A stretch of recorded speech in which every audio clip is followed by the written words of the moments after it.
Assalamualaikum warahmatullahi wabarakatuh.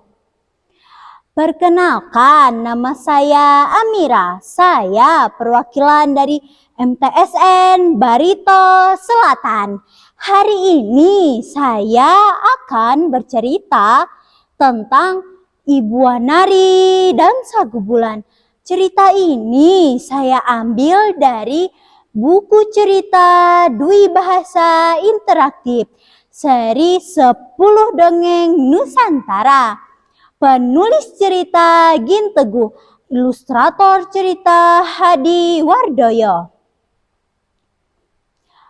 Burung-burung terbang bernyanyi mengelilingi desa tandari yang bertemu embun pagi. Dedaunan berjatuhan karena hembusan lembut sang angin.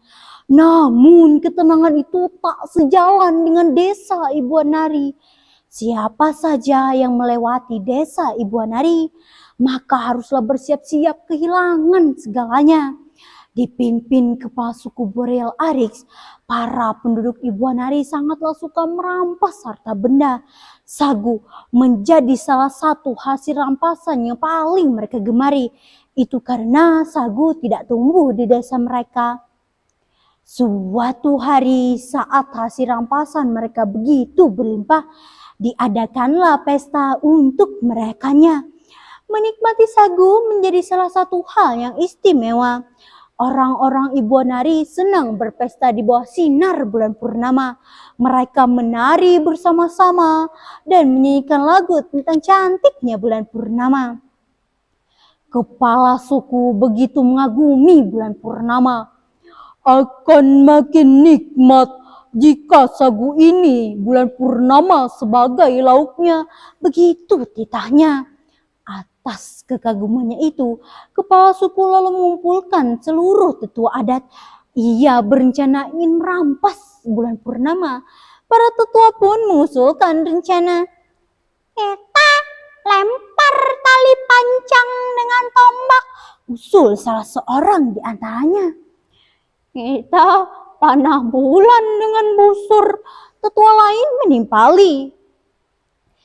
Bagaimana kita bikin menara yang tinggi dulu untuk menuju bulan sehingga bisa memetiknya dengan galah secara mudah. Usul terakhir membuat kepala suku terperangah. Kepala suku lalu mengumpulkan seluruh penduduk desa untuk membantunya membangun menara. Yang paling utama adalah kayu-kayu sebagai bahan utama menara. Pohon-pohon ditebang tanpa kira-kira. Hutan tempat mereka mencari makan dan bertahan hidup pun menjadi gundul karena habis ditebang. Seorang tetua dipercaya merancang menara dan memimpin pembangunannya. Laki-laki dewasa mengerahkan tenaga, sedangkan perempuan dan anak-anak membantu seperlunya. Kayu-kayu yang ditebang diikat dengan tali, lalu disambung dan dirangkai sehingga membentuk bangunan yang tinggi. Beberapa minggu berlalu, kini menara telah tegak berdiri. Kita tunggu bulan purnama datang, sergah kepala suku. Malam ketika bulan purnama pun tiba, orang-orang berkumpul mengelilingi menara. Mereka menunggu kepala suku memberi perintah. Setiap orang diberinya bambu yang bersih sagu dan galah sebagai bekal. Ayo ambil bulan purnama kita, teriak kepala suku memberi perintah. Hati serta pikiran kepala suku dan orang-orang Ibu Wanari pun telah terasuki keinginan untuk memiliki bulan. Gerak, ada yang bergerak. Apakah menara ini kuat menahan kita semua? Salah seorang tetua turut serta mulai khawatir. Perutmu yang bergerak karena lapar. Bulan semakin dekat. Kita makan begitu ketika sampai puncak menara, sergah kepala suku. Namun rupanya bukan perut tua yang berderak. Kayu menara memang tak kuat menahan beban. Sebagian besar kayu tak hanya berderak, tetapi juga retak. Bahkan ada yang patah.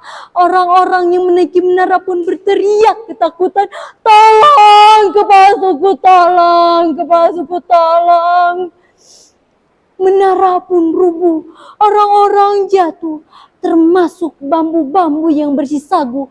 Tak ada satupun yang selamat, termasuk Boreal Arix, sang kepala suku. Kini tak ada lagi yang tersisa di desa mereka. Menara rubuh, sekitarnya gersang dan tak ada yang tumbuh. Para perempuan dan anak-anak bersedih meratapi nasib kerabat dan keluarga mereka yang ikut naik ke menara. Mereka menyesal, keinginan untuk memiliki bulan telah menghancurkan segalanya.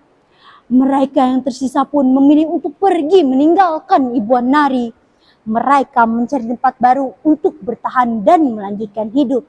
Di tempat baru mereka juga menanami banyak pohon dan merawatnya dengan baik sehingga tumbuhlah pohon-pohon besar dan berbuah sebagai sumber hidup mereka. Rasa penyesalan mereka membuat orang-orang Ibuan Nari juga menanami Ibuan Nari yang gersang dengan pohon sagu.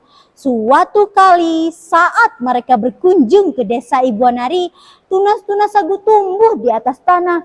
Mereka pun percaya bahwa rasa penyesalan mereka telah diterima.